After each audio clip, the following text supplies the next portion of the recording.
ዶክተር አብይ አህመድ የኢፌዴሪ ጠቅላይ ሚኒስትር፣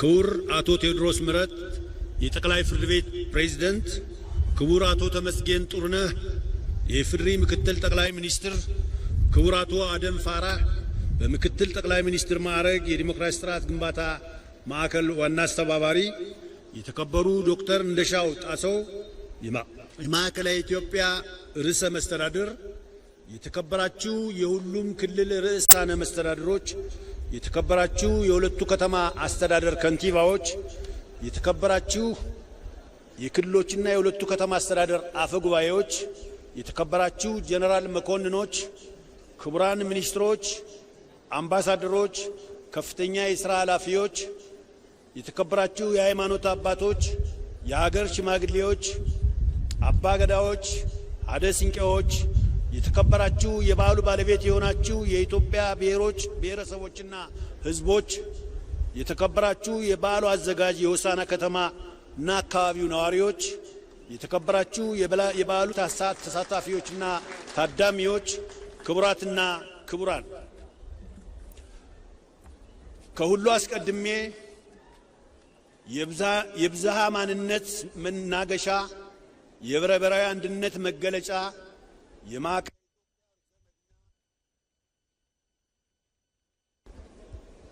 የማዕከላዊ ኢትዮጵያ ርዕሰና የታታሪ ህዝቦች መፍለቂያ በሆነችው በለምለሟ በውቢቷና በደማቋ ሆሳና ከተማ ተገኝቼ ይህን መልእክት እንዳስተላልፍ እድል ስላገኘው የተሰማኝን ልባዊ ደስታ እየገለጽኩ እንኳን ለ20ኛው የኢትዮጵያ ብሔሮች ብሔረሰቦችና ህዝቦች በዓል በሰላም አደረሳችሁ አደረሰን ማለት እፈልጋለሁ። የኢፌዴሪ የፌዴሬሽን ምክር ቤት የብሔሮች ብሔረሰቦችና ህዝቦች በዓል እንዲከበር ሲወስን የብሔር ብሔረሰቦችና ህዝቦች እርስ በራሳቸው እንዲተዋወቁ፣ ባህላዊ እሴቶቻቸውን፣ መልካም ተሞክሮዎቻቸውንና ልምዶቻቸውን እንዲለዋወጡ፣ ህብረ ብሔራዊ ዲሞክራሲያዊ አንድነታቸውን እንዲያጠናክሩ፣ ለዘላቂ ሰላም፣ ለአገረ መንግስት ግንባታ፣ ለፈጣን ልማትና ኢኮኖሚያዊ እድገት በጋራ እንዲቆሙ ማድረግ የሚሉት መሰረታዊ እሳቤዎችን ታሳቢ በማድረግ ነው። ባለፉት 19 ዓመታት በኢፌዴሪ የፌዴሬሽን ምክር ቤት አስተባባሪነት በክልሎችና በከተማ አስተዳደሮች አስተናጋጅነት በዓሉ መከበሩ በህብረ ብሔራዊ አንድነታችን ላይ ውጤቶች እንዲመዘገቡ ሆኗል። በተለይም ባለፉት የለውጥ ዓመታት የህዝቦችን ህብረ ብሔራዊነት አንድነትና አብሮ የመኖር እሴት በማጠናከሩ የአገረ መንግስት ግንባታው ሂደት በማፋጠንና ሰላምን በሚያጸኑ እኩልነትንና ወንድማማችነትን በሚያጎለብቱ ዘላቂ ልማትና ሁለንተናዊ ብልጽግናን በሚያፋጥኑ ዘርፈ ብዙ ተግባራት ታጅቦ ሲከበር ቆይቷል።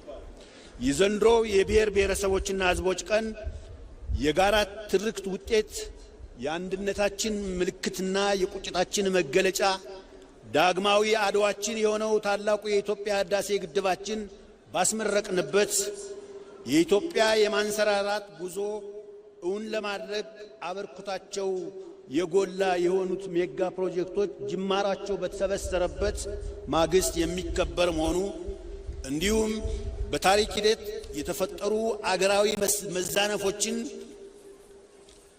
ለማስተካከልና መሰረታዊ ጉዳዮች ላይ ያጋጠሙን ልዩነቶች አካታች በሆነ ውይይት ለመፍታት ሀገራዊ ምክክር ለማድረግ ዝግጅታችን ባጠናቀቅንበት ወቅት የሚከበር መሆኑ፣ እንዲሁም 7ኛው ሀገራዊ ምርጫ ሰላማዊ፣ ፍትሃዊ፣ ተአማኒነት ያለውና ዲሞክራሲያዊ ሆኖ እንዲጠናቀቅ መንግስት በቂ ዝግጅት እያደረገ በሚገኝበት ዋዜማ ሆነን በዓሉን ማክበራችን ከቀደሙት በዓላት ልዩ ያደርገዋል። በዛሬው ዕለት 20ኛውን የኢትዮጵያ ብሔሮች ብሔረሰቦችና ህዝቦች በዓል ዲሞክራሲያዊ መግባባት ለህብረ ብሔራዊ አንድነት በሚል መሪ ሐሳብ እያከበርን ያለነው ይህ የማጠቃለያ በዓል በህብረ ብሔራዊ አንድነት የደመቀ ብዝሃነት ማንነታችንን ለዓለም ገልጸን የምናሳይበት፣ ሁሉም ማንነቶች እኩል የሚስተናገዱበት እውነተኛ የፌዴራል ስርዓት በመገንባት ሂደት አዲስ የታሪክ ጥፋት ላይ መሆናችንን የምናስገነዝብበት ከኩስመና ዘመን ወጥተን ወደ ማንሰራራት ከቁዘማ ወደ መነቃቃት ከጨለማ ወደ ተስፋ ብርሃን የተሸጋገር መሆኑን የምናስመሰክርበት በዲሞክራሲያዊ መግባባትና በመፈቃቀር ላይ የተመሰረተ ህብረ ብሔራዊ አንድነታችንን ጽኑ መሰረት ላይ ለማቆም የማያወላውል እምነት የማይቀለበስ አቋም ያለውን መሆናችንን የምናረጋግጥበት በመከባበር በመደጋገፍ በእኩልነትና በአንድነት አብሮ የመኖር በጋራ የመልማት ቃል ኪዳናችንን የምናድስበት ቀን ላይ ሆነን የምናከብረው በዓል ነው። የጋራ ቤታችን መሰረት ሳይናጋ እንደጸና ለማኖር ከጋራ ታሪካችንና እሴቶቻችን የተቀዳና ብዝሃነታችንን የሚያገብር የጋራ ማንነት ሊኖረን ይገባል።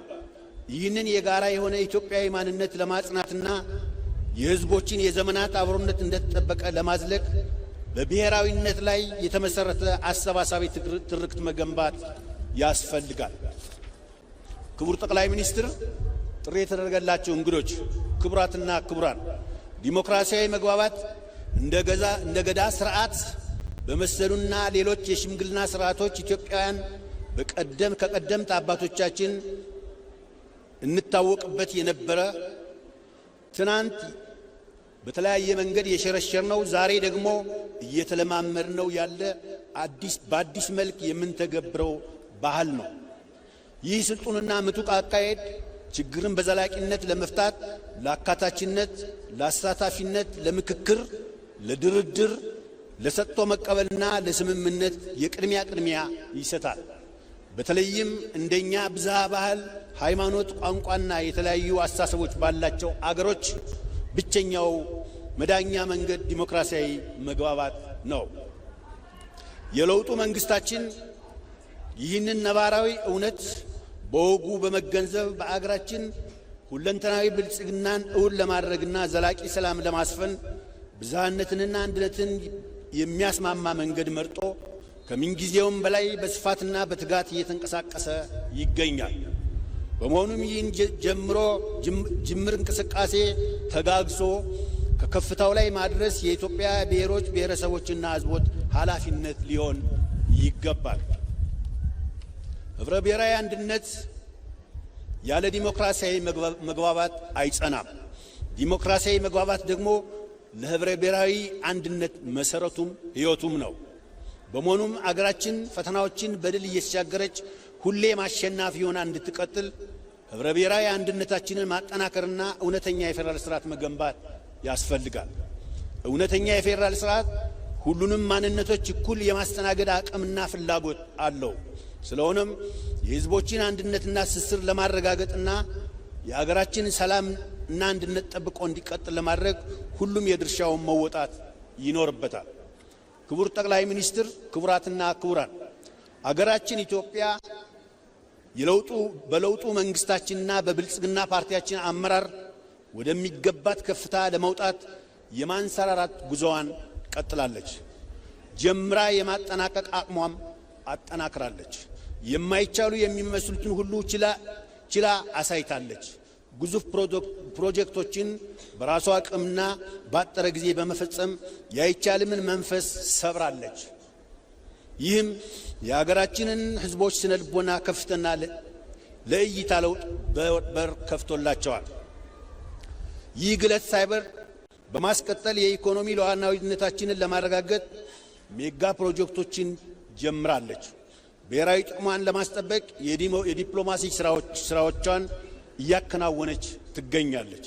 ይህ ሁሉ ጥረት በውጤት ተጀምሮ በስኬት የሚቋጨው በሁለንተናዊ መልኩ ስንተባበር፣ ሐሳብ ስናዋጣ፣ በአንድነትም ስንቆም ብቻ ነው። በመሆኑም ሁሉም የኢትዮጵያ ብሔሮች ብሔረሰቦችና ህዝቦች በተሰማራንበት ሙያ ሁሉ በምንችለው አቅም ለሀገራችን ከፍታና የለውጥ ጉዞ የበኩላችንን እንድንወጣ ቃል ኪዳናችንን እንድናደስ በዚህ አጋጣሚ ጥሬን ማስተላለፍ እፈልጋለሁ። የለውጡ አንደኛው ፍሬ የሆነው የማዕከላዊ ኢትዮጵያ ክልል መንግስትና ነዋሪዎች 20ኛውን የኢትዮጵያ ብሔሮች ብሔረሰቦችና ህዝቦች ቀን አዘጋጆች መሆናቸውን ካወቁበት ጊዜ ጀምሮ ስኬታማ በዓል ለማዘጋጀትና እንግዶቻቸውን በተለመደው ወግና ባህል ተቀብለው ለማስተናገድ ሁለንተናዊ ዝግጅት ሲያደርጉ ቆይተው ይኸው ለዛሬዋ ቀን በቅተናል። በባለቤትነት ስሜት በታላቅ ህዝባዊ ንቅናቄና መነሳሳት ጊዜያቸውን ጉልበታቸውንና ገንዘባቸውን ሰውተው በዓሉ ሰላማዊና ስኬታማ እንዲሆን ከፍተኛ አስተዋጽኦ አድርገዋል። የክልሉን መንግስትና መላውን የክልሉን ህዝብ በራሴና በኢፌዴሪ ፌዴሬሽን ምክር ቤት ስም የላቀ ምስጋና እንዳቀርብላቸው ይፈቀድልኝ። በዓሉ ከሁሉም በላይ የተጀመሩ ስራዎችን በአጭር ጊዜ የማጠናቀቅ አዳዲስ የልማት ስራዎችን የመቅረጽና የቱሪዝምና የኢንቨስትመንት ሀብቶቻችንን የማስተዋወቅ ወዘተ የዚህ በዓል ትሩፋት እየሆነ መጥቷል። የማዕከላዊ ኢትዮጵያ ክልልም ይህንኑ ተሞክሮ በማስቀጠል አሁን የተሰበሰብንበትን ስታዲየም በአጭር ጊዜ በመገንባት የርዕሰ መስተዳድሩን ቢሮ በመገንባት የከተሞችን የኮሪደር ልማትና ሌሎችን መሰረተ ልማቶች በአጭር ጊዜ በመገንባት ህዳር 29ን ለዘላቂ ልማት መሳሪያነት ክልሉ ተጠቅሞበታል። የማዕከላዊ ኢትዮጵያ ክልል ርዕሰ መስተዳድር ክቡር ዶክተር እንደሻው ጣሰው እና የክልሉ አመራሮች እንዲሁም የተቋቋሙ የዝግጅት ኮሚቴዎች ከፌዴሬሽን ምክር ቤት ጋር ተናበው በመስራታቸው በቂና አስተማማኝ ዝግጅት ለማድረግ አስችሏቸዋል። በዚያ አጋጣሚ በዚህ ሂደት የተሳተፉ አካላት በዓሉን ስኬታማ ለማድረግ ላደረጉት ያላሰለሰ ጥረት በፌዴሬሽን ምክር ቤትና ምክር ቤቱን በወከሉት ብሔር ብሔረሰቦችና ህዝቦች ስም ከፍተኛ ምስጋና ላቀርብ እወዳለሁ። በተጨማሪም ይህ በዓል እንዲህ አምሮና ስኬታማ ሆኖ እንዲካሄድ በአብይና በንዑሳን ኮሚቴዎች ተደራጅታችሁ ሌት ተቀን ለደከማቸው አደረጃጀቶችና ግለሰቦች በሐሳብ ላገዛችሁ ምሁራን በገንዘብና በአይነት ድጋፍ ላደረጋችሁን የልማት ተቋማትና ሌሎች አጋሮቻችን እንዲሁም በዓሉ ያለምንም የጸጥታ ችግር እንዲጠናቀቅ እየተጋችሁ ላላችሁ የፌዴራል የጸጥታ አካላት ማለትም የብሔራዊ መረጃና ደህንነት አገልግሎት፣ የፌዴሪ መከላከያ ሚኒስቴር፣ የፌዴራል ፖሊስ፣ የጠቅላይ ሚኒስትር ጽሕፈት ቤት በሙሉ ከልብ የመነጨ ልባዊ ምስጋናዬን በምክር ቤታችን ስም ላቀርብላችሁ እወዳለሁ። ከመላው ሀገራችን ብሔር ብሔረሰቦችና ህዝቦች ተወክላችሁ የቀረባችሁ የባህል ትርኢት አቅራቢዎች፣ የህፃናትና ሰርከስ ትርኢት አባላት በብዛነታችን ውስጥ ያለውን ውበታችን ደምቆ እንዲወጣ ህብረ ብሔራዊ አንድነታችን ፈክቶ እንዲታይ በአጠቃላይ በዓሉ ልዩ ውበት እንዲላበስ አስችላቸዋልና ምስጋና ይገባቸዋል።